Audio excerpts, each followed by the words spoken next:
I swear I heard my heart crack that night. Quiet, sharp, like a branch snapping beneath heavy snow.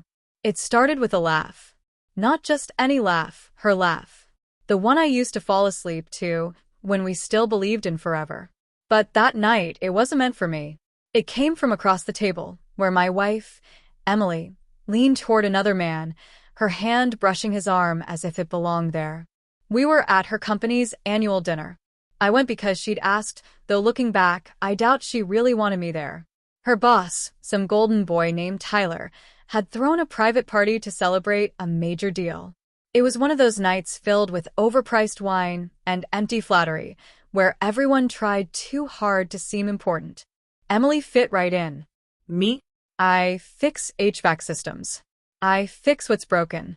But that night, the one thing I couldn't fix was my marriage.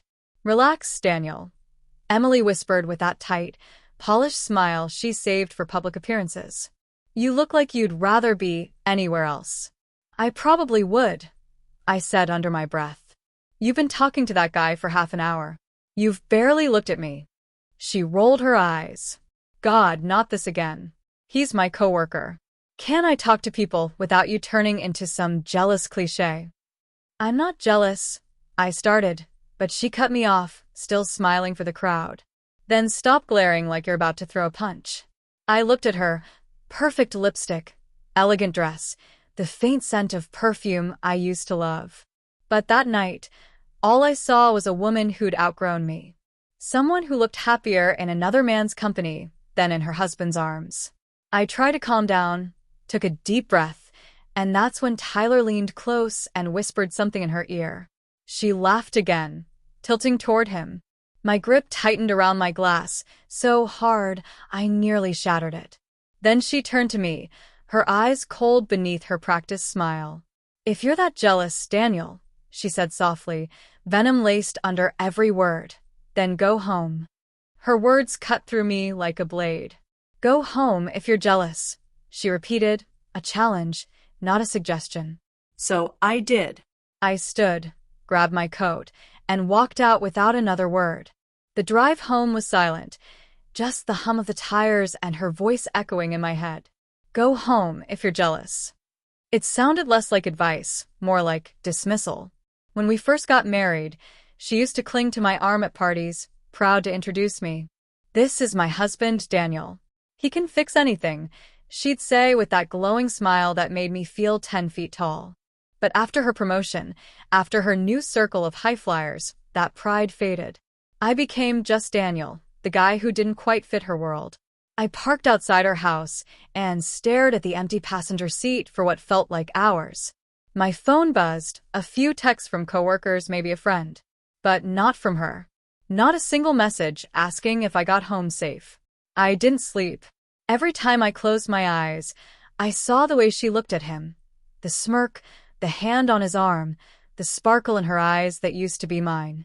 By 2 a.m., something inside me shifted. I wasn't jealous anymore. I was done being a burden in my own marriage. If she wanted space, I'd give her all the space she needed.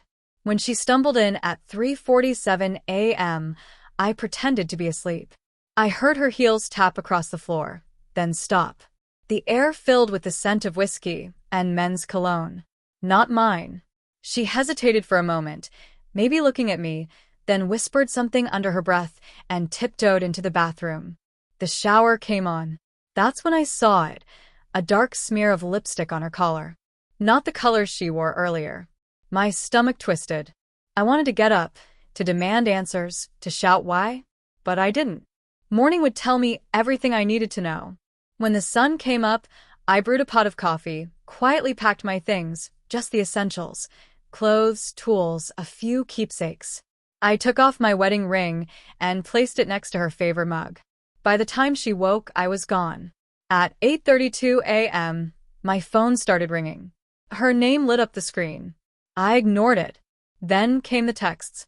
Daniel, where are you? We need to talk. Why would you just leave like that? This isn't funny. By noon, she was calling nonstop. When I finally answered, her voice was shaking. Daniel, where the hell are you? At peace, I said quietly. What does that even mean? It means you told me to go home if I was jealous. I did. And now I'm staying gone. Stop being dramatic, she snapped. You embarrassed me last night, walking out like that.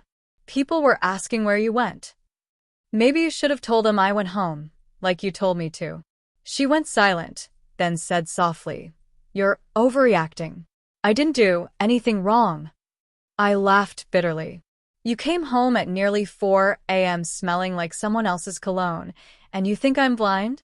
That's not what it looks like, she said quickly. Tyler was drunk. He spilled his drink on me. That's all. I took a shower when I got home, didn't I? Her excuses came too fast, too smooth. Right, I said. Just like how you forgot to call. Or how you didn't even notice when I left. You're twisting everything, she snapped. God, you always make me feel like the bad guy when I'm just trying to live my life. Then go live it, I said quietly. Just don't expect me to stick around while you pretend we're fine. She was silent for a long time before asking softly, Where are you going to go? Does it matter? I replied. You didn't care where I was last night. Then I hung up. I drove to my brother's cabin 2 hours away, no signal, no noise. Just quiet. The kind of quiet that forces you to feel everything you've been ignoring. That first night, I sat on the porch under the stars, wondering when love turned into suspicion, when laughter turned into lies.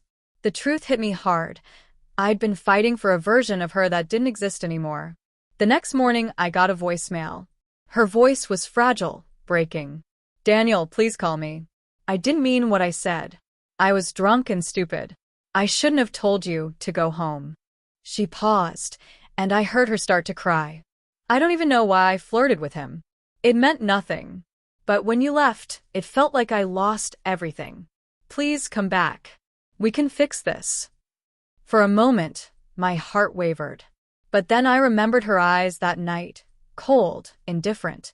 This wasn't about one mistake. It was years of small, selfish choices that hollowed us out. So I sent one final text. You told me to go home if I was jealous. I finally did. Turns out home isn't where you are anymore. Weeks passed. She called a few more times, then stopped.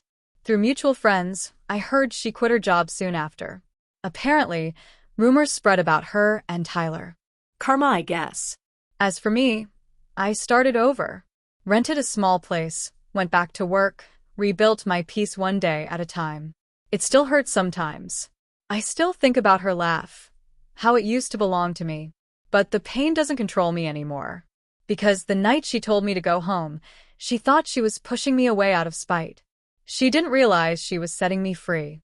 Free from a version of love that had already died, and that, more than anything, was priceless.